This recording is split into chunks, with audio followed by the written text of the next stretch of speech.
Hello and welcome to Pioneers of Storytelling. In filmmaking, the scriptwriter through his script or screenplay helps guide what will appear on screen. But to a great extent, it is the art director who helps communicate that visually on celluloid. It's his creative vision that lifts up the story, adds depth to the characters, and creates that visual experience that often keeps a song or scene glued to our memory. Today, I have with me Bijon Das Gupta, the renowned art director who's worked with the best of directors and has in his kitty the best of films like Umrao Jaan, Mr. India, Masoom, Saathiya, Hum Aapke Hain Kaun, Hum Saath Saath Hain, Dhadkan, Chalbaaz, Tridev and Khal Nayak to name just a few. So welcome again and let's join Bijon Das Gupta as he walks down his creative and insightful memory lane.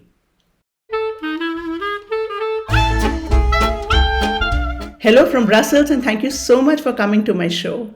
Thank you so much for inviting me. Thank you. Looking forward to this interview. Before we start, I have to tell you this. I keep this artificial bamboo plant on one side of my studio to break this monotonous look. But just a while back, I realized that I was interviewing this art director who hates these shortcut framings. Isliye hata diya. So, I like this background. It's a very interesting backdrop. Yeah, but is it better than a bamboo thing? So tell me, is it a very common practice by cinematographers? I tell you what happens is that when you're shooting, the art department for some reason are never there. Okay, they feel that so they've done their decor and they're out.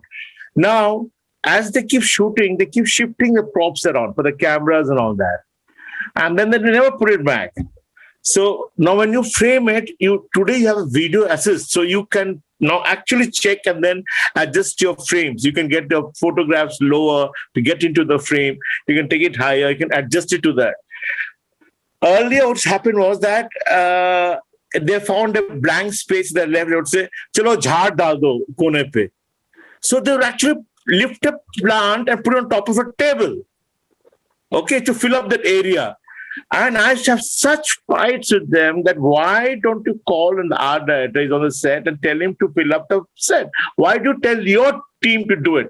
No, they never ask the art department. They tell the cameras, and the camera say, "Yeah, usko laga de." The camera said, the only thing that he finds easy is he picks up any plant and puts it there. Or the direction department, he puts in books, kuch pada hua utha ke books dal diya. So that is how they did the mess up of the frame. Okay, but you know how important your backdrop is of certain directors like Bapu Saab, that whom I've worked with, Hampanch, Bezuban, Prem Patiga and all that. His framing is to be absolutely stunning. In fact, Baba asked me and we used to work with him, and both of us picked up our framing from that, how much importance your framing is, what exact color goes into that balanced frame to make a proper balance to the frame. So, yeah, this is okay. This frame is good. Yeah. You have done more than 300 films.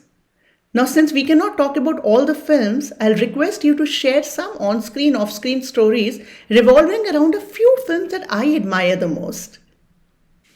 Would you consider SHEKHAR Kapoor's film Masoom as the most significant milestone in your career?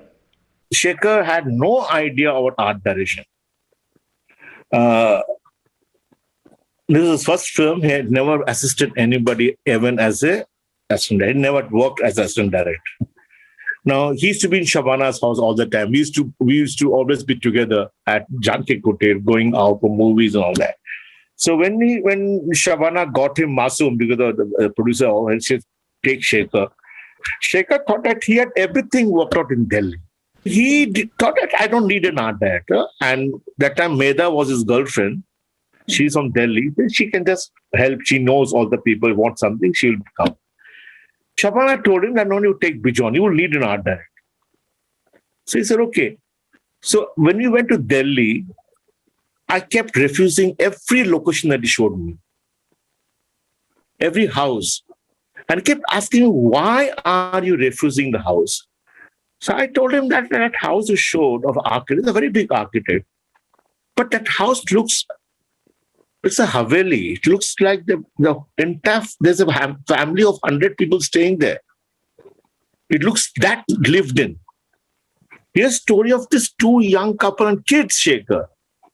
You should look sparsely, how youngsters are. So somewhere he started thinking that I was talking sense. So he said, okay, I'll show some other house. I never liked any house. Okay. Then I was talking to Mala Singh. Mala Singh is to have the business in India, just look after that. And I was telling Mala, she said, what house do you want? I've showed you so many. I said, I want a house that's designed by an architect. Designed by an architect. And I want an empty house so I can play with it the way I want to do it. We'll take the house on rent. She told me about this house, that house that we used in Masoom. And she said this friend of ours is staying there. She uses just an office. Khali pada hua hai. The first thing that struck people, when I entered the gate, Shekhar said, there's no driveway. I can't use it. I said, Shekhar, we'll use a different driveway. Let's first go in. So when we went in, the first thing that struck me was those huge arches in the hall. Then and between those arches and the backyard and the hall, and then I said, this is the architect's house. It's designed by an architect. And it was designed by an architect who owned the house. The architect Aram had done it. I said, this is the right size for the house. The kids' room and the 2-bedroom is okay for them. The garage is there for the kids to play. The back garden is very small and cute. And for the front, we'll use some other house. Then I started looking for furnitures. So all Shekhar's friends became very helpful. They got me furniture. Reena Gill got me paintings. I went to someone's house and said, I'll pick up this painting. I'll pick up that painting. And one of the furniture shop people, Shekhar's friend, she said, you give me a plan, I'll make your entire furniture. So everything that came in from people's home in Delhi. Then the arcade office, I went to actual arcade office. Now, how's the arcade office? All tables, piles of papers, plans lying there. And I kept saying no. She said, but this is the arcade office. I said, Shekhar, what you want to show a young architect, you want to show, let's style the architect office. Let's not have such a busy office, things dirty, lying everything, papers. I was looking around and then I found a place called Impulse Montana. It was Singapore based. They used to make t-shirts and fashion clothes and all that. I saw from outside the building, I said, this building looks interesting, let me go in. I went in, I saw the first AC duct, the exposed pipe duct. That attracted me to it. I said, this is what I like. When that film released, the write-ups we got was that here is a commercial film, but it's all the trappings of art film. So both can be balanced. It can do business. You don't have to be so loud like commercial films. Auditioners, you can have it real looking. So it became a film where Shekhar thought, now I know what auditor is, how much of work that you put into the frame.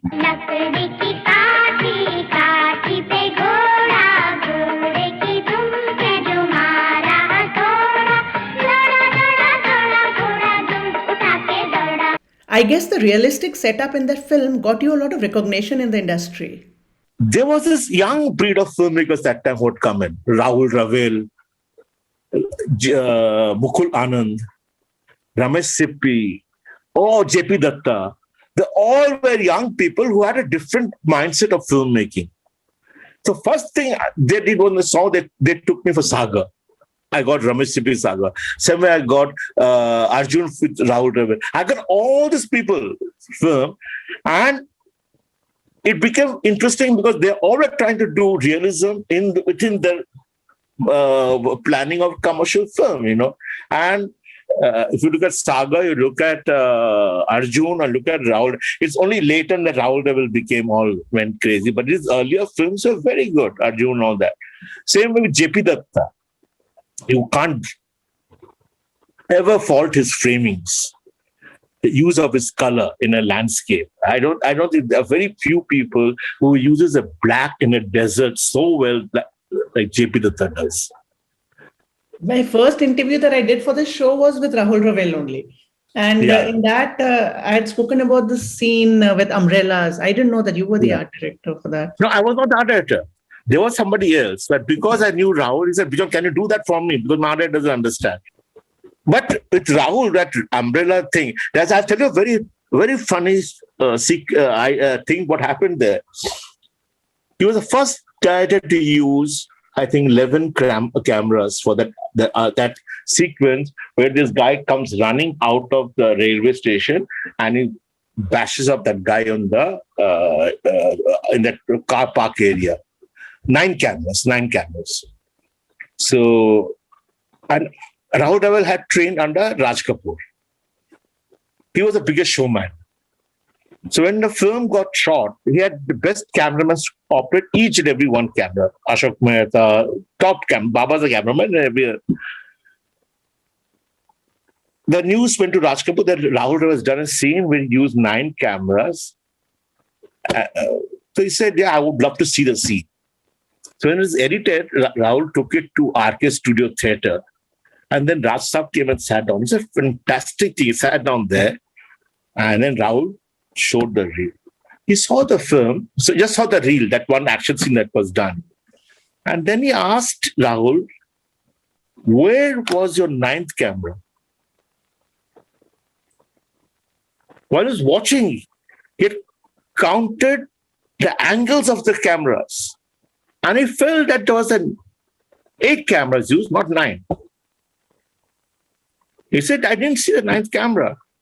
The 9th camera choked. And he could not use it. So, I mean, it's so fantastic that this man could count while watching that there were only 8 cameras used and not 9.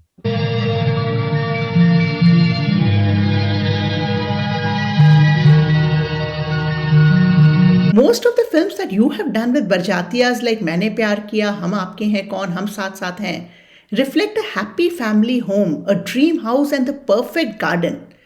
Everything about the films is grand. So I wonder if creating sets for them would have meant perfecting the minutest of details. Marwadis generally, very homely people. And even if we had a big kitchen, you saw these films, everything happened in the hall, the living room. The whole family sat from cutting out the vegetables to cooking to playing Antakshi, all happened in that hall. So his hall had to be big. There were sofas, all that. So, and whatever you saw from the point of hall, you saw the kitchen, you saw the puja room, you saw the steps going up, you could see the bedroom. So everything was linked to that living room. But that was Suraj Bajatiya. So he would watch the marking and he would come, he and his cameraman, then he would feel, okay, my staircase is going up there. That's where my kitchen is. And he would say, Bijon, I have a lot of scene in the kitchen. Can you increase the kitchen size? So I would go and increase it. Then you would see me increasing the kitchen size. Okay. Then the staircase. And then when they're walking, he would understand, okay, and he would do his shot blocking. And then every day he would come and rehearse in that marking. He would, he would walk with the cameraman, not actors. The cameraman said, okay, no, he will sit here. Salman will get up from here. Then he'll go up the steps. Okay, we'll take a jib shot. So he planned out his entire schedule on the floor plan that we did on the floor. So I thought it was amazing, how, and he never missed out on anything. You have done all of Boney Kapoor's films. And his films generally have these spectacular larger-than-life sets, like the songs of Roop Ki Rani Choro Ka Raja. So is it true that you had the utmost freedom to live your creativity with Boney Kapoor, who was willing to spend even his last pie on sets? Boney never bothered about money. If he did not like something, he would say, break it and re-erect it. He kept a set waiting for over a month, a set from Prem, only because Baba had chicken pox and Baba could not shoot it. So Ashok Mehta was there, but he said, no, I'll wait for Baba. 1 month to hold a set in Seth's studio. And he waited for that. That's Boney. Boney could never take anything smaller. He needed a show. They all sort of somewhere lived the shadow of Raj Kapoor. All of them. If I say all of them, one was Rahul Dravid, second was Kuku Kohli, third was Sunil Darshan, Dharmesh Darshan, all these guys, they all somewhere, JP Datta, they all worked with him as assistant, and they all lived under his shadow. This is what we have to do. If Raksa would have been there, he would have said, oh, okay, their way of looking at it work was, how would Raksa react to my work? Okay, so Boney would do that. He always talk about what Raj Kapoor did, what Raj Kapoor, and he was nothing less in terms of what he wanted to give.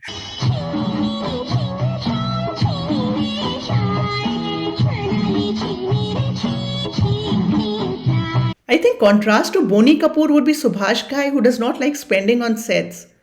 But having said that, his films equally reflect your creativity, like the film Khal Nayak. Subhash Ghai is a very economical director. He makes big films, but very economical director. All his films have one single plot. There'll be somebody who will be lost in the film. It will be two brothers, something will happen. Now, the whole drama of the story is how these two will meet. Or they'll meet the mother is missing. So he knows that this is a drama. This is a drama that will play out the climax, not the action. There's not action on this secondary for him. So what he does is, he'll never put up a set for that house for those things. We know that he has to revisit that house over and over again. Because the script will keep changing. It keeps changing. Mm-hmm. So they rewrite it and they keep watching it. So the climax keeps changing. He has to go back to it. So he will shoot it in actual set, actual bungalow and all that. Okay, I can always go there and do a deco. He'll put up a set for where he has to put up jail ka ho, Ghana ka ho, all that he'll put up a set because he's not going to revisit that. He'll shoot the song. He was the first director who, what we do in television, he does that. He goes by this L-shaped sets. So let's say you have a room now, like you have a room. Let's say this is your back wall. Now there's a side wall here, there's an entry. In front of you is a door with entry. Your sofa is there and all that. Okay. Now, he will come and tell you that you put up the deco. And then he will tell me, give me the third wall. The third wall with whatever props you needed for that wall, whatever painting, the sofa, put up that and give it. And he'll take all the close-ups now. Of Madhu, who actors are. Then he'll say, now my counter shots is Jackie. That will be against the second wall. Give me the second wall. Mm-hmm. Okay, so I put a second wall for him. Whatever props has to go to the second wall, I put up for him. Now he takes the counter shots, all of Jackie. Now, 2 shots, that wall will come. I need an entry. The door will come. Now when I put up all the 4, he takes all his long shots. Okay, so when he does a song, he puts up all these 2-3 cut walls and does all the closes of Madhuri and everybody. Khal Nayak, all the song Choli Ke Piche and all that was done like that. Just said, give me the 4th wall, give me 3rd wall, give me 2nd wall. He completed a song in 3 days when people would normally ask for 8 days. So that way he was very economical. And because the editor, he knew exactly how he was going to edit.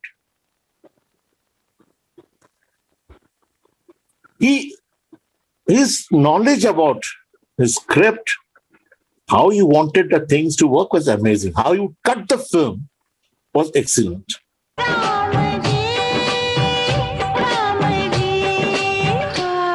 You have worked with many cinematographers. So do you believe that compatibility between the cinematographer and art director is utmost important? I always feel that a cameraman plays the most important part in an art director's life. A good cameraman can highlight your set, even if it's a bad set, they can improve your set by lighting. A bad cameraman can screw up your good set also.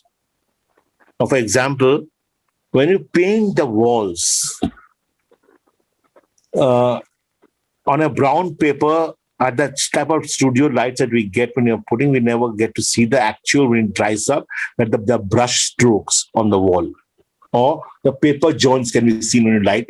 When you cross light, you see the paper joints. Now you tell a cameraman that I had less time, I could not work on it. These are faults of it, the folds. So he will then cut the light from the background on the wall. He'll keep it mostly on the face and keep very diffused light on the wall. He'll light up the wall from the sideways so that you don't see those joints. But a guy who doesn't understand, he'll floodlight the set. Now, if you see Khal Nayak, I'm saying this because these are examples of great cameramen like Ashok Mehta. He was not good for the actors. He always concentrated on the sets. His ad films, that. He would spend hours on lighting up the set. Every small detail. So when the actor came in, when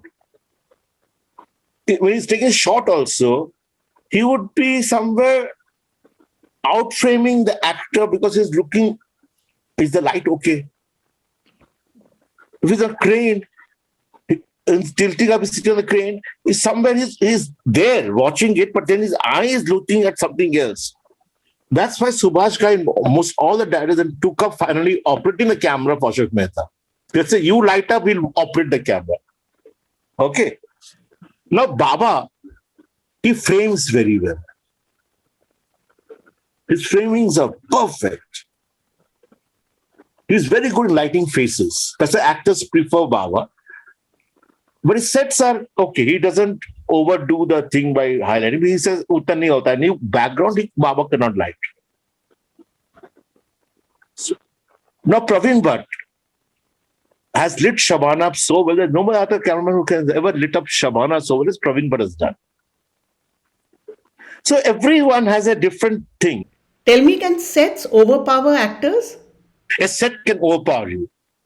Okay, because what happens is when you have a set, the first shot of the set, the actor doesn't take it. It's the set that takes it. Because when you're seeing the new set for the first time, the long shot, you're seeing the set for the first time.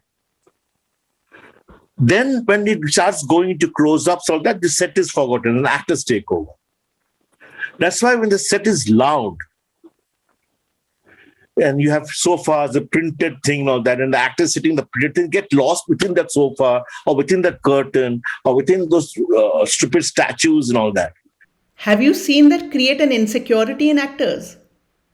When we were doing that song in Roop Ki Rani, which is the example I tell you, that famous song where she has a copper makeup and that chaku, that entire thing with Anupam Kher and all that. So the whole set was in gold color.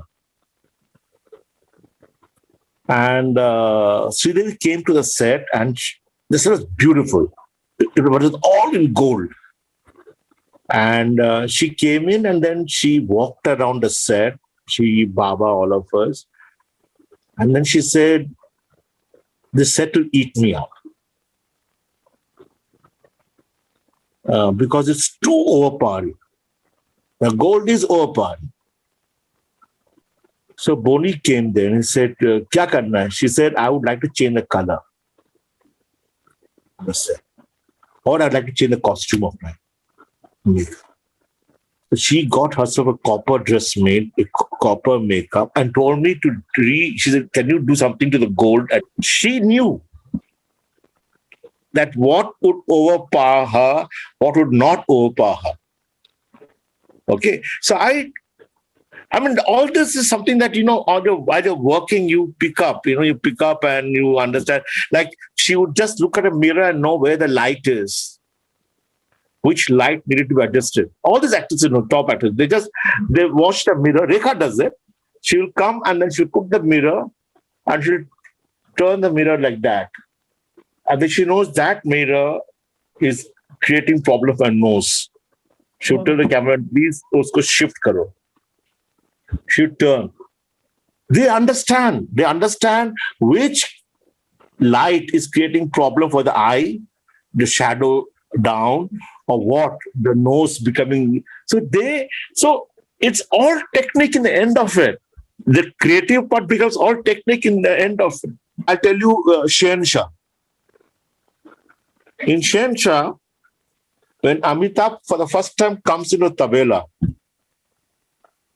with a dress, I had a huge door. And when the door opens, you see the street and you see the exterior. You know, there's a road there and things like that, which I created outside. I knew that the door will be big. It's a tabela, the door will be big because we wanted to wash the whole frame with light. When the door opens, this huge backlight that comes over. And Amitabh comes and stands against the backlight. So when Amitabh walked to the set and the lighting was done, he looked at the door and said, "Yeah, he told Tinu, I find that door too big. Let's reduce karo." So Tinu said, "Bijon, how much time to take? Usko kam kar." I didn't want to. So I told Tinu, yaar, nahi yaar, he said, then explain to Amitabh. I went to Amitabh and I told Amitabh, sir, you are one actor that you overpower the set. The set doesn't overpower you. When you walk in, you overpower the set. That is what he is. Today, anywhere he walks in the first frame, he overpowers. You don't look at anything else. You look at him. I said, you overpower the sets. I said, for the first time, you'll be coming on the door. The idea is going to stand there, the entire 6 feet 2 inches. If the camera is low, it will look like you are 7 feet in the door. Suddenly imagine that, you cut the light and this huge black dress and this steel thing shining, and you do that, and the whole light, you've killed it. You killed everything around there. That's the idea that I wanted a bigger door. So he said, I think he's right, but let's do it. Let's see. Otherwise, we will call for the rushes. That time we didn't have videos. He said, call for the rushes. Let's see tomorrow. And we think that we have the set, we can always take the shot. We did it, and he came and told me, good that you did not make it. It works. Now, another example was for Time Machine. Now you have a steps going up. And AAMIR is a short guy. Now, the steps go up, and on the landing, you have these huge arches and pillars. Okay. So when you stand on that staircase, you can make out a height because of the railing. The railing is 2.5 feet. So if you stand, you're coming the way, that means you're just about 5'4" or 5'3". Arch is at 12 feet height. There's a huge gap between you and the arch headroom. So when you stand there, you cannot there's no way you can carry that steps and those arches. They'll overpower you. Yeah. Now you had Prithviraj Kapoor. When he stood on a set with this huge build, or Dilip Kumar, they could take it, but they were trained to take that height. If you look at Mohra, anything you look at, you'll understand what I'm talking about. Sheikh Mukhtar and all these people. But if you take today's actors, they have not understood how to balance that. So I told AAMIR, don't walk in the center. As you keep coming down, you start looking more shorter. Use a side, use the railing. Yeah. And walk fast. You'll not know the thing, because when you're in the railing, the railing will keep going down. We are on you. So you never notice that, and never notice that also, because you're at an angle. So they've understood now, okay, this is how you kill the height difference. Bollywood seems incomplete without its songs, and these songs are incomplete without their spectacular sets and backdrops. And your songs are your highlights. I think Rupki Rani, the songs were really big. The one in the temple, that huge temple thing, or in the studio. Also, Mr. India, that the kids' song in the house. So that house was put up in Mud Island.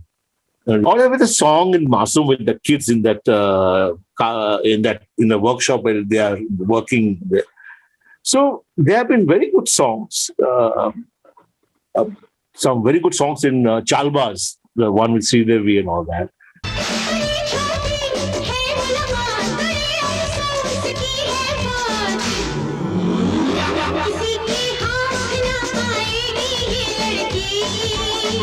Or even Gurudev, some songs with Gurudev, they're all very nice. Yeah, Dhadkan, Tridev. Dhadkan, Tridev, Barsat, all these songs are very good. Even Beofa. Dhadkan had some very good songs.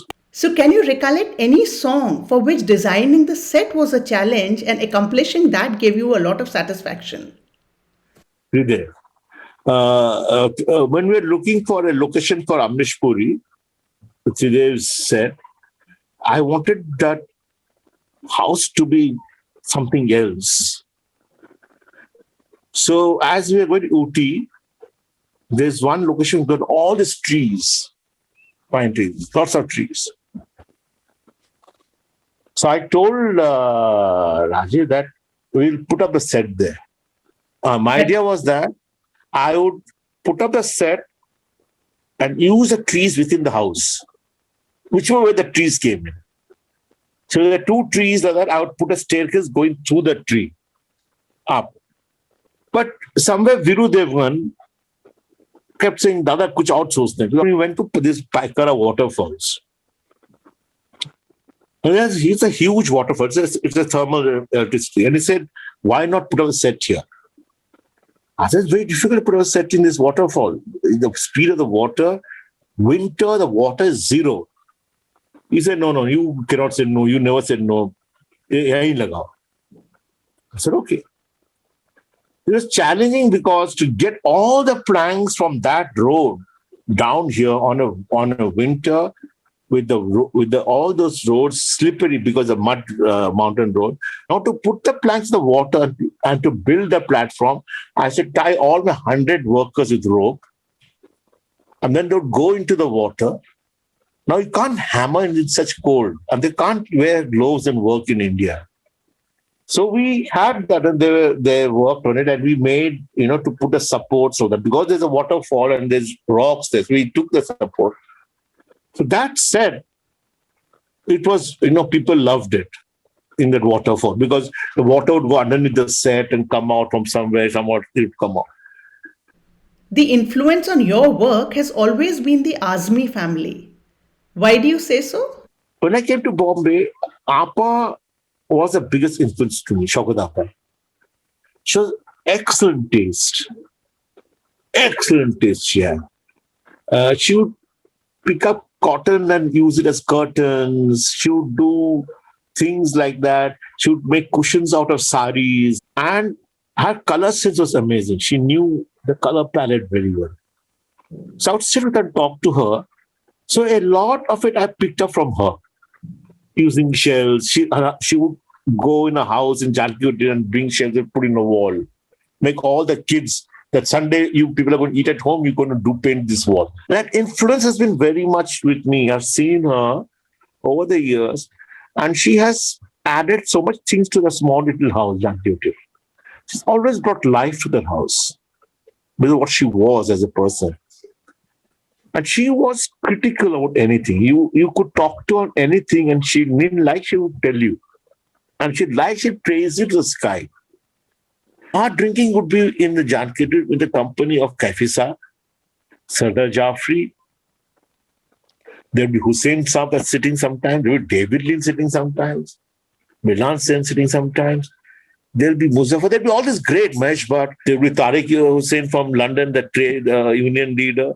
So we had different people of crossroad people. Niaz Haider, Baba and all that. And they would talk politics. They would talk poetry. I never knew Urdu. So at no given time, Abba se ek minute, bhai Bijon ko samjha do. then Javed Sahib would try to explain me in English, or Shabana. He would never think कि यार चलो ये तो बच्चा है, चलो हम लोग such big people are talking, who will? He would not. नहीं शबाना पहले बिजों को समझाओ और आप बेटे इसका मतलब ए वर्ड का इसका मतलब ये है. So you drank every day. I was staying with them most of the time, and in the company of the greatest people. Where do you get that? I've seen Hussein Saab sit there and do, or Pritish Nandi write poetry there. My daughters grew up in the same atmosphere. All these mad guys sitting till morning 3:34 every day, drinking and talking about anything on the earth was the biggest learning experience for me, and it changed my attitude towards what life should be like, or how I should view art or films or anything. It was wonderful chatting with you. Thank you so much. Come to India. I'll come and see you in Mumbai. Bye-bye. Okay, bye.